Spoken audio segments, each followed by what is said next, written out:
नमस्कार विद्यार्थी मित्रांनो, मागील व्हिडिओमध्ये आपण उत्तम लक्षण आणि वस्तू या कवितेचं रसग्रहण बघितलं आहे. त्यानंतर आणखी एक स्टँडर्ड 10th इंग्लिशच्या सर्व पोएम्सचं ॲप्रिसिएशन एकाच व्हिडिओमध्ये दिलेला आहे. तोही एक व्हिडिओ आहे. ते व्हिडिओ नसतील बघितले तर बघून घ्या, त्याचा नक्कीच तुम्हाला उपयोग होईल. तर आजच्या या व्हिडिओमध्ये आपण पत्रलेखन बघणार आहोत. दोन्ही प्रकारची पत्र बघणार आहोत, औपचारिक आणि अनौपचारिक. तर चला बघूया. जाहिरात वाचून त्याखालील कृती सोडवा. वाचते व्हा, लिहिते व्हा. कुमारांसाठी प्रसिद्ध मासिक, साहित्य संपदा, शब्दमर्यादा, कथा, ललित 700 शब्द. अंकासाठी विद्यार्थ्यांकडून स्वलिखित लेख, कविता, कथा, ललित साहित्य मागवण्यात येत आहे. संपर्क पत्ता संपादक, साहित्य संपदा, समर्थनगर, पुणे. आता ही जाहिरात वाचून आपल्याला त्यांनी ह्या कृती सोडवायला सांगितल्यात. साहित्य संपदाच्या दिवाळी अंकात तुमच्या लहान भावाची कविता प्रकाशित झाल्याबद्दल त्याचे अभिनंदन करणारे पत्र लिहा. हे पत्र लहान भावाला लिहायचे, म्हणजेच हे पत्र घरच्या लोकांना, ओळखीच्या लोकांना लिहायचे. त्यामुळे हे अनौपचारिक पत्र आहे. ह्यामध्ये कोणत्याही प्रकारचा विषय वगैरे मांडण्याची गरज नाही. दुसरं पत्र, वाचक या नात्याने साहित्य संपदाच्या दिवाळी अंक वाचनीय झाल्याबद्दल संबंधित व्यक्तीचे अभिनंदन करणारे पत्र लिहा. हे पत्र औपचारिक आहे. तर चला दोन्ही पत्र आपण बघूया. तर सर्वप्रथम आपण हे पत्र बघूया. तुम्हाला हे वरचं लिहिण्याची गरज नाही आहे, हे मी समजावं म्हणून लिहिलं आहे. अभिनंदन पत्र, अनौपचारिक पत्र. तर तुम्हाला दिनांकपासून डायरेक्ट शेवटपर्यंत डाव्या हाताला लिहायचं आहे. दिनांक 12 नोव्हेंबर 2019. प्रिय विहान, अनेकोत्तम आशीर्वाद. विहान, तुझे मनपूर्वक अभिनंदन. साहित्य संपदाच्या दिवाळी अंकात चिमणी वाचवा ही कविता वाचली. मला ती कविता खूप आवडली. कवीचे नाव वाचले तर आमचे छोटे बंधुराज विहान यांचे नाव दिसले. मला तुझा खूप अभिमान वाटला. विहान, तू सध्या 7वीत आहेस, पण तुला पक्षी जगताच्या भावना समजून घेता येतात. तुझे करावे तेवढे कौतुक थोडेच आहे. तुला पक्ष्यांचे निरीक्षण करायला खूप आवडते.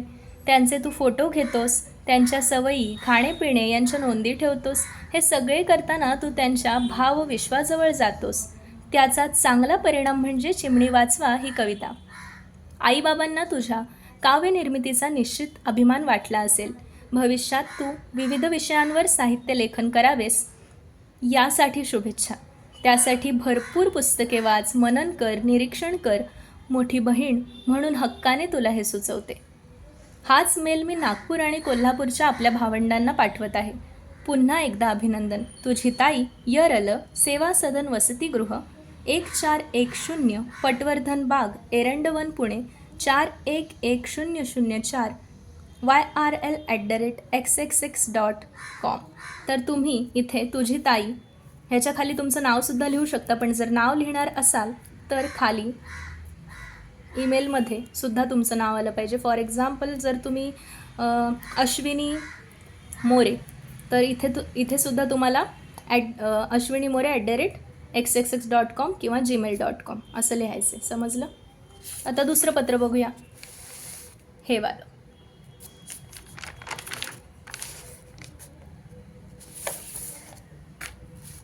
अभिनंदन पत्र, औपचारिक पत्र. हे परत एकदा सांगते, ही लिहिण्याची गरज नाही आहे. इथून लिहायचं आहे दिनांकपासून तुम्हाला शेवटपर्यंत.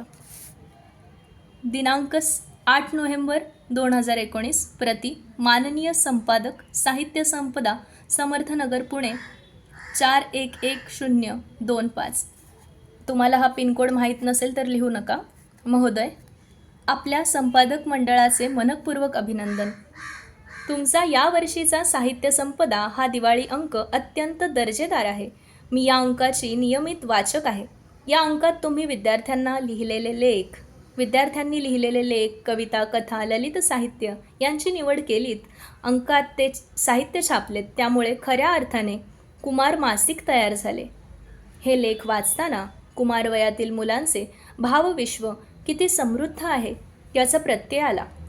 प्राणी जगत, पर्यावरण संवर्धन, स्त्री पुरुष समानता, निसर्ग निरीक्षण, दैनंदिन घडामोडी अशा अनेक विषयांवर मुले लेखनातून व्यक्त झाली आहेत.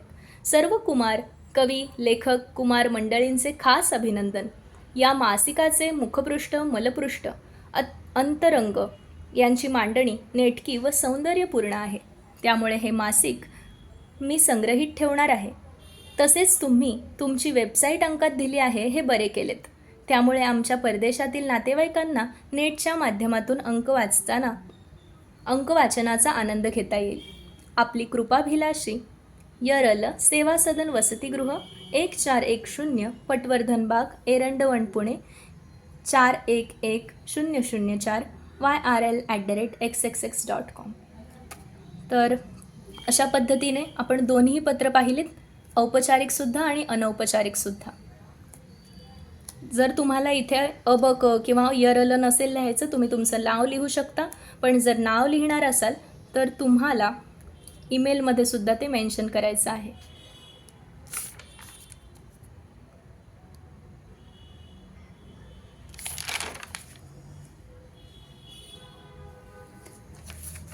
तर तुम्हाला हा पत्रलेखनाचा व्हिडिओ कसा वाटला हे नक्की सांगा. लाईक, शेअर, सबस्क्राईब करा. सबस्क्राईब केलं नसेल तर नक्की करा, कारण अशाच नवनवीन व्हिडिओज मी तुमच्यासाठी घेऊन येत असते.